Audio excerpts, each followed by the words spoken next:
My name's Logan Kennedy. I use she, her pronouns. I'm the research lead at the Women HIV and Health Research Program. I've worked here for 13 years, and I am the current chair, usually a co-chair, but current chair of the Futures leadership team within the Women-Centered HIV Care Hub. And there's lots of people who are new to these Futures sessions today. So I'll just tell you that the Futures group is really focused on developing research capacity in people who want to be a part of the future of HIV research with and for women in Canada. So, you know, by CIHR, who's our funder, the Canadian Institutes of Health Research, by CIHR standards, that's typically academic learners like trainees or students, or folks who are in an early career position as a researcher. Given the values and the principles of the Women-Centered HIV Care Hub and the focus on community-based research, we recognize that the future of HIV research with and for women living with HIV includes community and research leadership by community. So our Futures group includes everybody and anybody who wants to be a part of the future of this area of research. My door just closed, sorry, I got distracted. So we meet once a month as the Futures group, and we have a talk on a topic that's of interest. And so we typically try to set this agenda maybe once or twice a year. So we just reset it in January with a meeting in January, and we came up with a series of topics that we will focus on from now until June. So the talk today, which I will provide, is on how to write a manuscript. It's a good, useful talk. It's a pretty basic academic thing that we all need to think about and learn about. So I'll chat a little bit with all of you about, you know, when you're involved in the study, you know, or you write a study or design a study, how to go about turning that science or that data into a paper. And then next month in March is going to be Zoe and the BCC team talking a little bit more about some of the practical pieces of doing community-based research in this space. And then in April, we always offer the time to anybody who's presenting at CAR that wants to do a practice run. So whether you have an oral or whether you're on a panel or whether you have a poster, we let people have practice time if they want for CAR. And then in May, we have somebody from the BC Women's Hospital who works in their research center, and she's the knowledge translation coordinator, and she's going to come and talk to us about kind of how to think about casting the widest net when we're trying to tell people about our research. So those are our next few months. As people who are on the Futures list, you will get emailed about those talks that we're going to schedule based on doodles, based on the response from people. So that's Futures in a nutshell. That's what we're up to for the next few months. And so I'm going to chat with you now for a little bit about writing a paper. Now, you can stop me at any time if we don't get through the whole presentation because you have questions, that's fine. So feel free to jump in, or otherwise you're welcome to save questions for the end. Okay, so the first thing to know is that an academic paper in academia, so if you're somebody who's in an academic space, like you're a student or you're a researcher, whether you're an early career researcher, whether you're later in your career, research currency is peer-reviewed papers. So how many people, if you know how to show your hands or use your reactions, how many people have been to a research conference? Yeah. Okay. Yeah, I see hands going up, reactions. So lots of people in the chat showing they've been, you can also add it in the chat. Lots of people have been to conferences. So conferences, we see abstract presentations or we see posters, and those are great. What about textbooks? Here, let me find a textbook that has several authors. Okay, so like here's a textbook.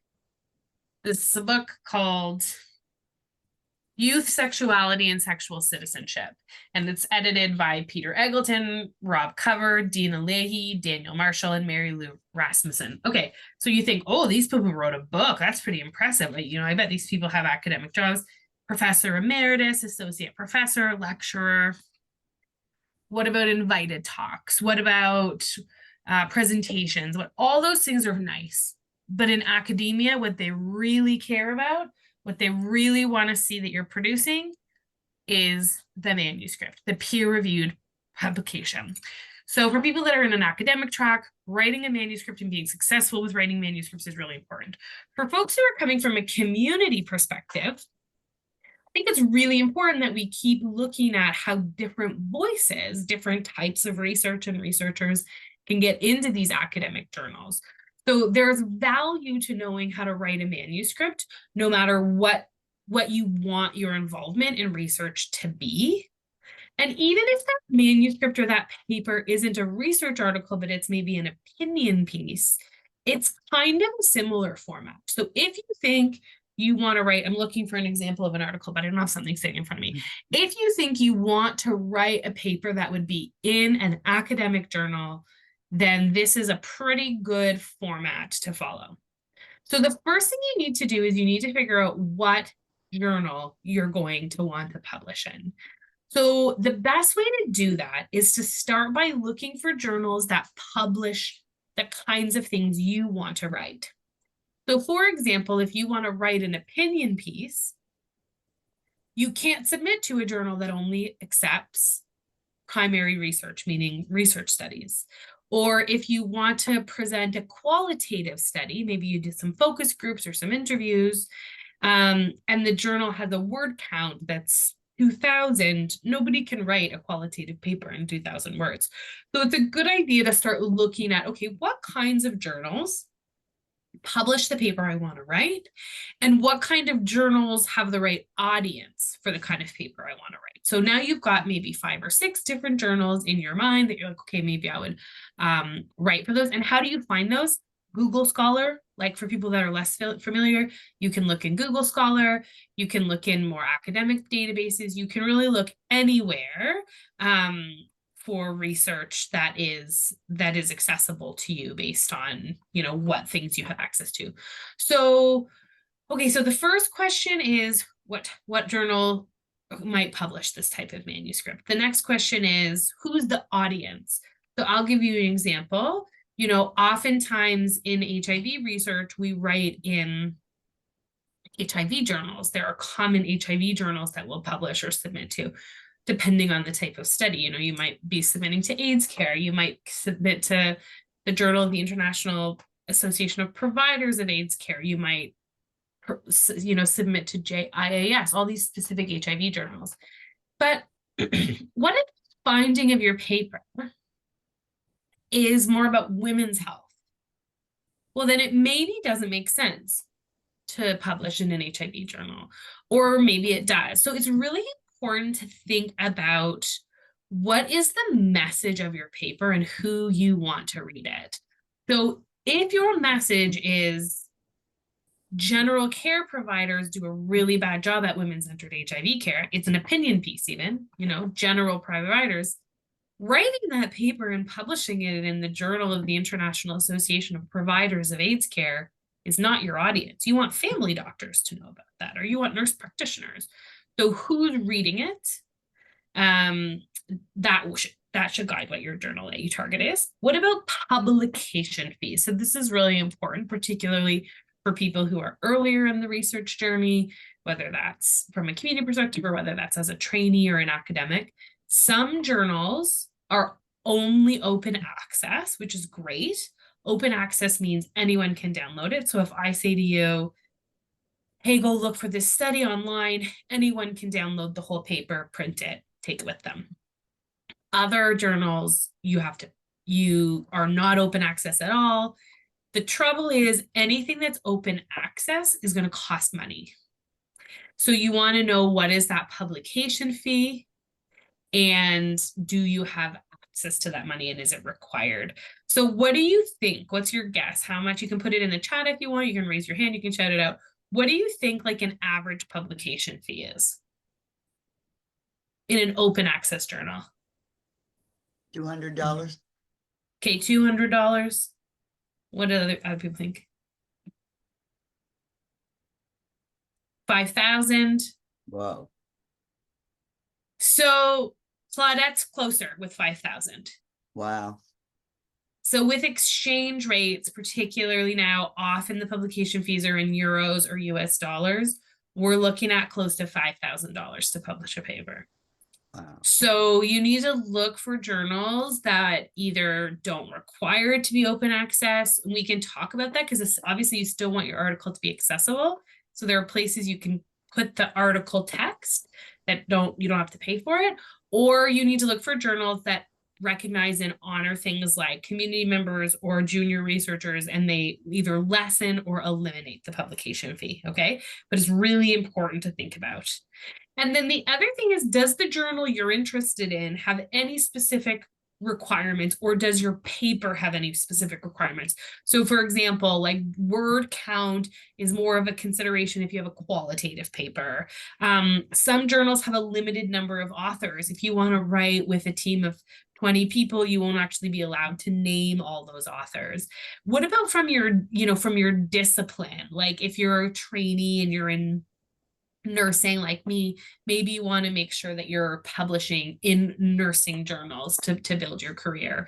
And right now, a really important consideration is, should we be avoiding US based journals, right? So with everything happening politically in the US, with all the change around rules around DEI, like diversity, equity, inclusion, and things like that, do you want the possibility of your work to be censored? Do you want to be supporting that? So it's something that's just came up in my PhD committee, is whether I want to be publishing in US based journals. So, what else might be relevant to your paper? But this is your first step. Pick where you want to publish and then narrow it down to a journal or two.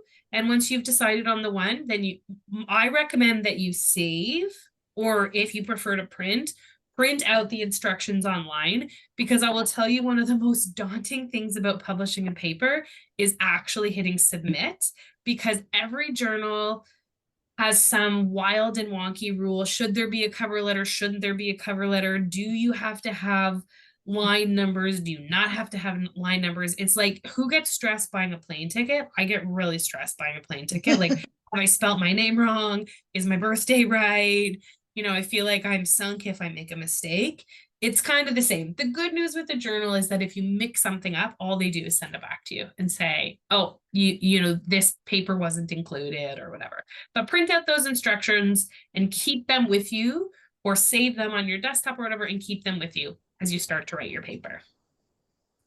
Okay, then the next step is, in those instructions, what are the basic formatting rules? So this is what I was talking about. Like, journals have rules about what kind of font they want you to use, or what kind of citation style. So have a look at those. What's your word count? What's the type of article? What are specific formatting requirements? Anything else to make sure that you're setting yourself up for success. Now, some people ignore this and they just free write, and then they come back and worry, so they start out with a paper that's 15,000 words and now they have to cut it down to 5,000 words. You learn this on your own in terms of what process works for you. I tend to like to try to know who I'm writing for beforehand so that I don't waste a bunch of time, because Lord knows I can write and talk, but most journals don't have a paper that's that long. Again, you want to go back to that journal and look at previous papers. Things like, okay, even if the word count says that can be 10,000, are most papers more like 5,000?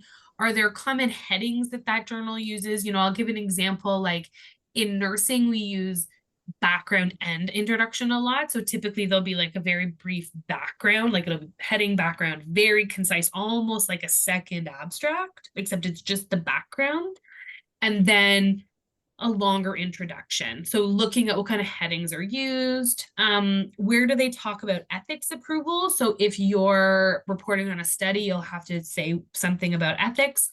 Where does that come up? In some journals, they want it in your methods, and some journals they want it in, like, it can be weird. So just looking at those previous papers to see how they are laid out. Another thing that's coming up a lot these days is positionality statements of authors. So positionality statement is like basically a biographical statement about who you are or who the other authors are. And this was not conventional to include in research publications historically, but more and more we're starting to see that there's at least a brief paragraph about the positionality of authors. So look and see whether or not your journal that you're planning to submit to is including that, so that you can be prepared in terms of formatting your article. And then you start to write. And the truth is, the process of writing is personal. It's what works well for you. So you're only going to learn how you can be a productive writer from experience. So I'll give examples of some different strategies, and I've used all of these in different ways. So sometimes I actually narrate my ideas. Like I'll use voice memos on my phone and just like talk through ideas, because sometimes the actual writing process is what trips me up.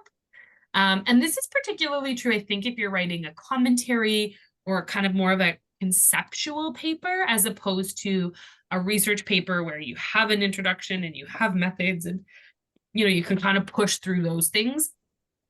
So that's an idea. Then I listen back to the notes and cringe at myself, but or listen back to the audio recordings and then make some notes. Sometimes I just start with notes. So at any time in my life, my desk is covered in like random pieces of paper. So sometimes I'll like get an idea about, see, here are my random pieces of paper. I'll get a random idea about a paper and I'll just like write that piece down. And then I'll do that kind of in the background for several days. And then when I have enough of those jot notes, I'll start to actually write a paper. If I want to really work on the paper, then I will often start with the methods if it's a research paper, because guess what? That doesn't require that much. It's already been done. I know what the study was. So I'll sit down and I'll write the methods. Some people like to write the abstract of the paper first. Some people like to write it last.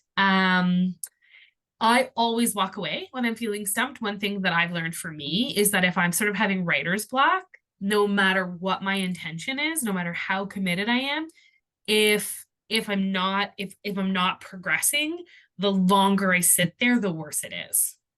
I might as well just take a nap. So if I'm trying to write and I'm feeling really stumped on an idea, I'll get up and I'll walk away, maybe for a day, maybe for an hour, maybe for a week before I come back to it. And the other approach to writing, particularly if you're writing in a team, is maybe dividing things up. So, I'm really good at getting a draft of an intro done. I'll start that. Okay, Brenda, you're really good at a draft of the methods. You do that. And it at least kind of gets the process moving forward. The key here is starting the process and not getting stuck before you get started.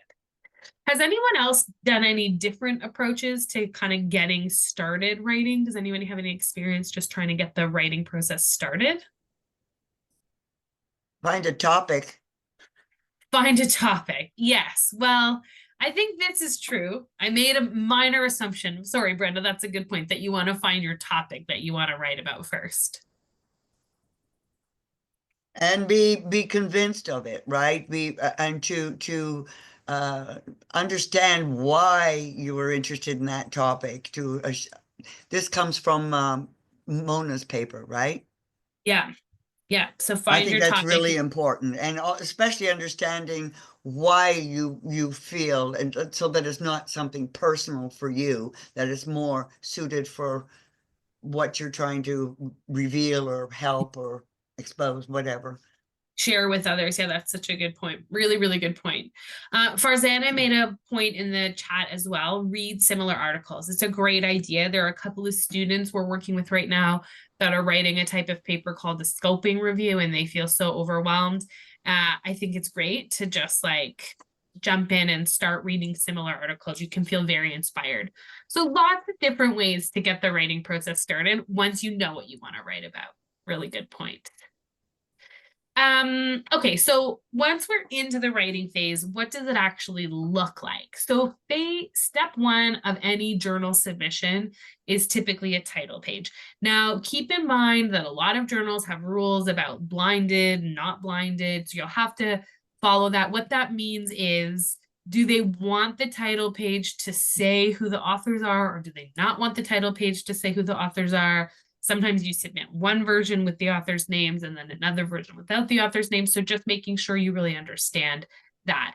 So here's an example of a title page that I just pulled people's names, but I left affiliation so you can see what they look like. So there'd be a title of the article, then a short title, if the article wants, and then the order of the authors along with their affiliations, and their affiliations would be like the organization, the city, the province, the country. And then there's always a corresponding author, which is the author that the journal would be in touch with the most.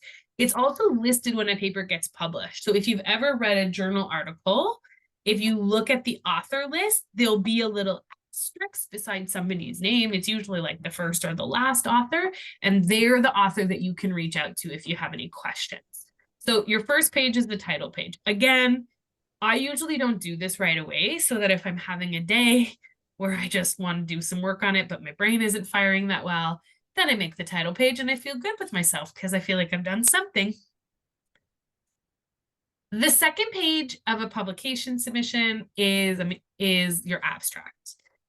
Now, Mona uses an approach where she sets out all sort of the headings in a paper. I think it's a good idea. So I typically would write abstract on the top of the page, have a bit of a placeholder. I'll make some notes about, like, is there a word count limit, which there will be, what's the format for the abstract. If I have a couple of high level ideas about what I would include in the abstract, I'll include those. But then oftentimes I won't write my full abstract until the end of the paper. Because your abstract is what? It's the summary of the paper, right? Of all the components. So I just find it really hard to write an abstract until I'm done writing the paper. Again, this is a personal process for you to decide. Now, here's the note. Mona says, and I think she's probably right, that writing your abstract is the most important part of your paper. So can anybody share why they think the abstract is the most important part of the paper?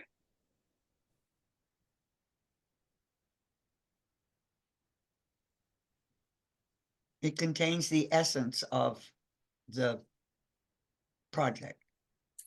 Exactly. It contains the essence. Oftentimes, I think I have a paper in my bag. Oftentimes, it's the only part that people read, okay? So here's a paper around antiretrovirals and weight change. Yeah, Farzan, I said many people didn't read it. Okay, so here's the paper. It's actually not a very long paper. It's 7 pages long, but here's the abstract.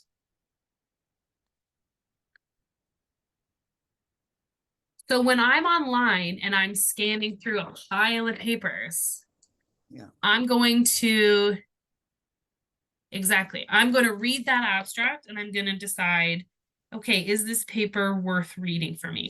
So it's your most important part. Everybody gets it. Many people only read it. It should contain the essence. It's read first by most people. It's a summary. I think it's the first interaction the reader has deciding whether to continue to read to the full text.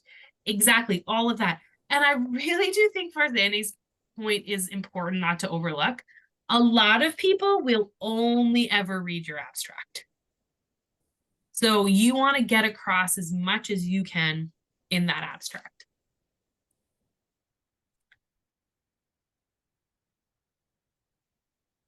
From page 3 on, we start to get into sort of the body of the paper. So this first section is going to be the introduction or the background. Again, whether you're writing a scientific paper about a study you did, or whether you're writing more of an opinion piece, or whether you're writing a call to action, whatever it is, you're always going to start with some introduction. Why is this an issue? Why is it important? What do we know? What don't we know? What has changed recently? Like, why is this a timely paper? Okay. So again, Mona recommends using headings. I agree, headings can be helpful. The trick to your introduction is to write in the style that is consistent with your journal. So when Mona gives this presentation, she always says a background is a maximum of 2 pages. When I first started working for Mona, she wanted me to write the background in 1 page. So we've gotten her to grow. But in medical journals, it's pretty common for a background to be very, very short. So let's look at this paper that I happen to have in front of me. Here's our background. It's like 1 paragraph, a short paragraph, a short paragraph, and then an update about trends in weight. So it's essentially 5 paragraphs long, okay, in a medical journal. In nursing, you're more likely going to have a background when you're writing it in Word that's 5 to 7 pages long. So that's going to translate in 2, 3, maybe 4 pages, 3 pages of an academic journal. In the social sciences, you might have a 7-page long introduction. So again, looking and seeing how long is expected. If you're writing a commentary that's only 1,000 words, your introduction needs to be really, really, really crisp. Nobody wants an unnecessarily long background, but we need to remember that different styles of journals have different expectations around your introduction. This is what my PhD supervisor always tells me. The key in your introduction is to problematize what is known. So what are the gaps and why are these gaps important to address? So I'm really good at, for example, in my writing, calling attention to the gaps. And then I just kind of assume that people know why that's a problem. You can't do that. So you need to present this gap in knowledge, this gap in understanding as a problem, and you need to explain why it's a problem, even if it seems obvious to you. That is really how your introduction should end. So in summary of all this information, there is a gap in knowledge about this, and that is a problem because it prevents people from X, or it limits our ability to Y. If there's like one thing about your introduction that's consistent across all disciplines, across all paper types, that's it. It's that summary that problematizes what you're about to write about. So this is kind of Mona's general overview of how she writes an introduction. I think it is consistent. It's just the depth at which you expand on it. So she'll typically kind of start with her first paragraph of like, what is this topic? Why is it an important topic? The second paragraph, what have key papers from the previous literature found? So you're going to write about what other studies have said or other people have said. You don't have to be the first person that ever wrote about it. You have to be adding something to the conversation, but you need to acknowledge the work that's already been done. And then you really focus on those gaps. You really focus on problematizing those gaps, and then you talk about what the purpose or the objective of your study or your paper is, and then you extend on each paragraph. The key with an introduction for most people is to write in a way that works for you. So again, some people will freestyle write and then find references for what they said. Some people will do all the research first, map it out and write it. You just have to write a way that feels good to you. The most important thing I think to know about writing a background or an introduction is that in academia, it's okay to use your previous work for things like that. So let's say, for example, you've been a peer researcher on a study and you know that you've been part of a paper that talks about women in HIV in Canada. And now you want to write a commentary about the lack of women-centered care services, right? That you're part of this hub and you want to write about this. It's fine for you to go look for that paper that you're a co-author on and take some of the content from it. I don't mean copy and paste the introduction, but I mean, we don't need to reinvent the wheel every single time. There's only so many times we can say the same thing. So a little trick that I certainly use is often going back to previous papers that I've been a part of and drawing on them for introductions so that introductions can get done a little bit faster. Methods, again, will depend on the journal and will depend on the kind of study you're doing and also whether or not it's a study or not. But even then, if you're writing a commentary that's about, you know, lack of women-centered HIV care services, how do you know that? Like, what is it that you've been doing or how have you been engaging that has given you this knowledge? So, you know, maybe in a commentary, it's not called methods, but you need to think about how have you been collecting this understanding or informing this understanding? And then again, look at your journal format, lay out all of your headings and subheadings, and start writing underneath the ones that make the most sense for you. The methods is really important for your peer review process. Again, most of us reading scientific journals kind of skim the methods just to make sure that this seems legitimate. But it's more about actually the peer review process than it is about people that are going to be reading it. Something to know about method sections is that more and more journals are requiring you to use some form of a checklist. And we'll come to some of those at the end, but there are kind of standardized checklists out there that a journal can ask an author or group of authors to use to make sure that hopefully they're kind of meeting the minimum criteria for publication. So again, important to understand if the journal you're submitting to uses a checklist and to use that checklist as you go along writing. And then the results, which, it depends where you're at. If you feel really confident, like Brenda suggested, and you feel really sound and clear in what you want to write about, the results can be really fast to write. If you're like most PhD students, like myself, and you're writing only half convinced and writing as part of your analysis process, writing results can be really painful. Quantitative results are way easier to write, if you ask me, than qualitative results, says the qualitative researcher. But really the results should tell a story, whether it's quantitative data like numbers, or whether it's qualitative words, whether it's art, whatever it is, it should be a compelling story. Why do you want people to know this? So write your results in a way that are, captivating. Tables and figures results are really helpful, right? So even in a short paper that's only 7 pages long, the thing that people are really going to be going to, I just happen to have this paper, which is why I'm showing it to everybody, is like these figures and tables and trying to figure out what they mean. So spend some time making them decent quality, spend some time making sure that people can understand them and can really use them in hearing your story. The main things with tables and figures is that typically you don't want to be redundant. So if you're putting something in a figure, don't put it in the paper. And if you're putting something in the paper, don't put it in a figure. So they should build on each other, but not be redundant. So here's another slide about the types of visual things like tables and figures that you might expect in a paper. So again, if you're writing a short conceptual piece or an opinion paper, maybe there's no figures or tables. But in most research-based articles, you're going to expect some. In quantitative studies, like survey-based studies, you're pretty much always going to have something called a table 1, which is the demographics, the details of the people who participated. And then your second table is going to be some analysis of some sort.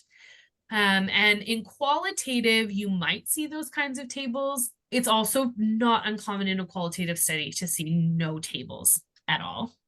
But you just want to make sure that all tables are done according to the journal guideline, that you have, if there's any abbreviations used in them, you explain. You also have to follow the rules about whether the table gets submitted with the text of the manuscript or whether the table gets submitted as a separate file. So again, really looking at those journal instructions. Again, figures vary. Often with quantitative research, the statistician who's helping you with analysis will develop some kind of figure for you. In qualitative or more complicated quantitative studies, like there's something called structural equation modeling, you might see figures that kind of represent the framework. You might see figures that represent relationships between ideas or results. So lots of different types of figures. And again, I think these are really worth investing in. And other studies, particularly arts-based or other forms of data collection, are likely to have other visuals, like pieces of the art, or, photo voice might have participant photographs in it. So really worth spending some time thinking about where are you going to use visual items and what's the best way to do that. Because as Mona says here, these are probably the second most important component of your manuscript after the abstract. And that is, again, because a lot of people will read the abstract and then look at the visual elements and then maybe read your conclusion. Now, my favorite part of writing any paper is actually the discussion. And the reason I like writing a discussion is because this is when we get to start to talk about what the results mean, right? Or we get to talk about what your opinion means, what we think the impact can be, what's the potential for this. So you need to have finished with your results, I think, to write a discussion. You need to be really convinced of your ideas in order to write a discussion. And then it's pretty, I find it's pretty easy work. It's not to say it's simple, but when you're really ready to write it, it's a lot faster.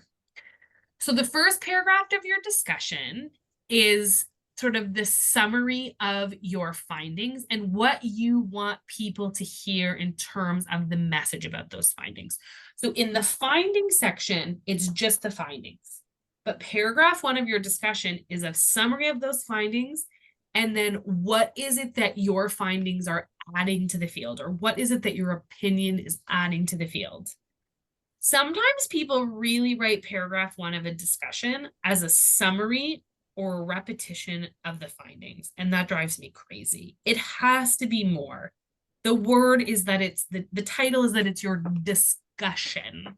So what are you going to talk about here? What is the story you're selling about what you've learned? And then you get deeper into that story and you look at how it relates to previous literature again. You look at how it relates to impacts on things like service and care and policy and research. And so, it really builds on that message that got set in your first paragraph of your discussion. Now, one thing I always caution people, particularly when we're new to writing in science, is that we have to remember that we're typically, that's right. So I see the note that seems repetitive, bring something new to the discussion. So you have to summarize your findings at the beginning of your discussion. Again, why does anyone think that is? Why do you think we summarize the findings in the first paragraph of the discussion? That's what you were meant to do. That's what Any it's other all about, right? practically speaking, because lots of people don't read the whole findings. So lots of people read the abstract, they look at figures, and then they read your discussion. So you want to make sure that your key findings, that's right, a synopsis to kind of springboard from. You want to make them think of the importance of the work. You can't assume they read your results. So if we bring those really important results to the start of the discussion, we know that people are on the same page about what we've learned. And then right away, we're moving into how we're interpreting this, or how we're, like you said, Claudette, like we're talking about how this becomes interesting. What are we going to add to this conversation? So the one thing about your discussion section, particularly in implications, is that I think it can be really easy for us as writers who are passionate about what we've written or what we've done to kind of overinflate what we think this study might be able to do. So, my PhD dissertation with 16 young women across Canada is not going to revolutionize how young women's sexual health is taken up globally. So when you're writing about the impact of your study, be practical. I'd be confident, be proud of the work that you've done. If it's conceptual, if it's a theory, whatever it is, be proud of it, but be really realistic about how you think your work can influence these areas of service, care, policy, or research. The thing that I almost always forget to write in a paper is the limitations paragraph. The reason I forget to write the limitations paragraph is because every study has limitations. And if you've read the article, you'll be able to pick up what the limitations are. So it seems like a bit obvious to me. And so I regularly forget to write them, but you do need to write them. So the one piece of advice that I would give to people is that the limitations should not be about the design of your study. It should be about the actual study you conducted. So let me give you an example. If you do a qualitative study, you should not write that a limitation of your study is that the findings are not generalizable. Qualitative study in its nature is not intended to be generalizable the way that population data that Statistics Canada collects is, okay? Or a quantitative study that collects broad information a limitation of it is not that you didn't speak to people. That's not the study you designed. You collected information maybe by an online survey or whatever. So what are the actual limitations of your study? So an example for a qualitative study might be that even though you intended to recruit diverse participants, the majority of your participants were X. Okay, that's an example of an actual limitation of a study. Or say you did a quantitative study about, I don't know, gym attendance, women's willingness to attend the gym, but you were collecting data throughout the waves of COVID.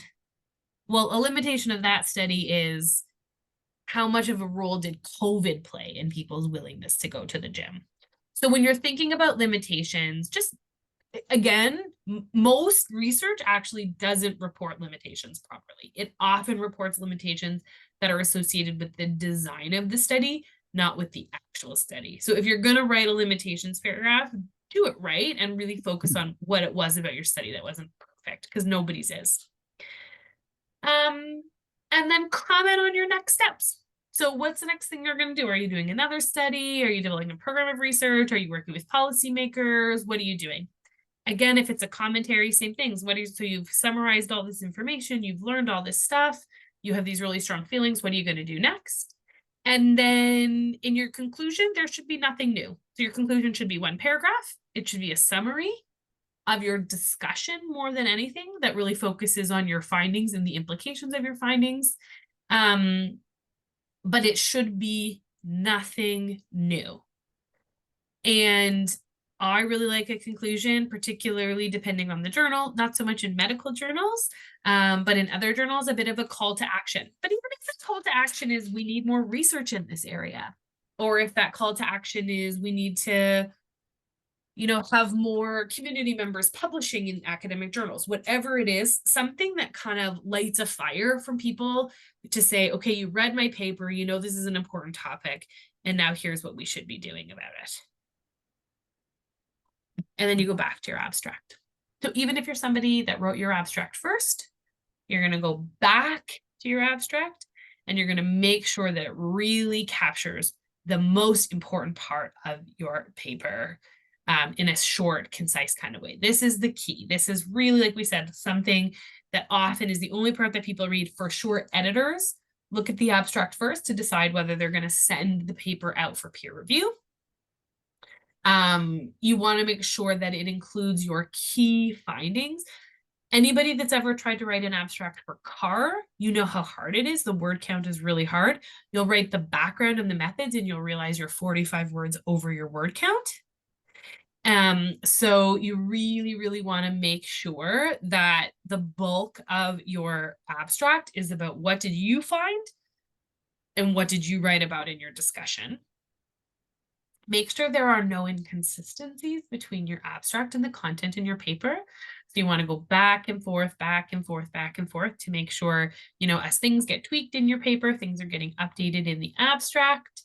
And any conclusions that you draw on in your abstract should really be supported by your paper. So not conversations that you've had since then, not things that you're doing in practice now, not ways you're working in community now. It's really just based on the results of the paper or whatever your opinion is that you wrote about. Now, I'm going to say something controversial and everybody's going to have different opinions around AI. I will say if abstract writing is a challenge for you, particularly for word count, I think it is a good tool to learn how to write in abstract language. I'm not saying you should cut and paste it, but let's say, for example, you have an abstract that has to be 300 words and you're stuck at 500. I don't think it's unethical to pop it in if you're comfortable using AI. And I know some people just don't want to use it at all, and that's totally fine. But if you're somebody that's open to it, I think abstracts are a place where you can really get a sense of, okay, how can I get this message across in 300 words? How can I make sure there are no spelling errors? How can I really hit home with this abstract? I wouldn't recommend AI for much else in writing, to be honest. I think it's a really slippery slope. And we can talk about AI if people want, but I do think that with abstracts, particularly when the word count piece can be so hard, AI can be really helpful. And then you're done. Now you've written the paper. It was so easy. We just wrote a paper. You want to congratulate yourself that you're done. And you want to get it out to any co-authors. So again, depending on the type of paper you're writing, you'll probably have had agreements already, particularly if you're co-authoring, right? So if I'm writing a paper with Russia and Shelley, then, you know, for sure, we're going to have had conversations. Maybe Shelley wrote one part, I wrote another part, but somebody's going to tie it up together in a bow and then send it out, whether it's to those 3 people, whether there's actually 10 people. And you always want to make sure that you give sufficient time. So if you're involved in a study, it's probably likely that there's some kind of policy or rule in terms of how long you have to give feedback. And if you're not, you know, it's a good idea to set that out in your writing sort of contract or agreement. So when we have a final draft, we're going to review it within X amount of time and get it cleaned up. And some, you know, oftentimes that takes a couple of rounds of back and forth. Sometimes if you're really lucky, it's a single round, the paper gets cleaned up and then it goes ahead and gets submitted. Now this paper is about writing a manuscript, but I do think it's worth giving some feedback around when you are a co-author, which is, and maybe, is that on my next slide? Let me just make sure I don't have it. Oh yeah, it is on my next slide. Okay. So then you add in anything you need to, you make sure that your references are all up to speed. If you need to send a second draft around, you do, and otherwise you're finished and you submit. In terms of references, I highly recommend using a referencing software, which I have to tell people I was so reluctant to use it. And we don't have enough time today, but a referencing software is a place where you can like store papers that you are really connected to your work or really connected to your topic. And then you use an add-on, like an add-in plugin in Microsoft Word so that you can plug your references right in. Here's the really nice thing about a referencing software. Let's say you write your paper to go to AIDS Care and it gets rejected. Then you need to revise your paper and submit it to say JIAPAC. Well, AIDS Care uses APA, which is a style of citations, and JIAPAC uses Vancouver, which is a style of citations. If you don't use referencing software, you have to manually make those changes. If I use referencing software, the one I use is free, it's called Zotero. I just open up my paper, I click on the Zotero plugin, I say change references from APA to Vancouver, and boom, it's fixed for me. So it was like not my favorite thing, learning to use referencing software. But if you're somebody that's just getting into the writing space or just starting to think about being a more active academic writer, I would encourage you to take the time to master referencing software. Okay, and then a note to co-authors. I just think it's really good to really be thoughtful about what your role is as a co-author and to be mindful of your time when you're reviewing a paper. Don't get me wrong. If you're a co-author and you receive a paper and it's a disaster, then you can either reach out to the first author and say, listen, I think there's a lot of editing that still needs to be done to this paper. I'd like you to take a look at it again before I review it. You can do that. But, you know, don't invest heaps and heaps of time in a paper that maybe isn't your passion, particularly if you think that the authors who were the most responsible haven't done the work. The other thing is that when you're reviewing a draft of a paper, what you really want to do is focus on what limits the quality and impact of the manuscript.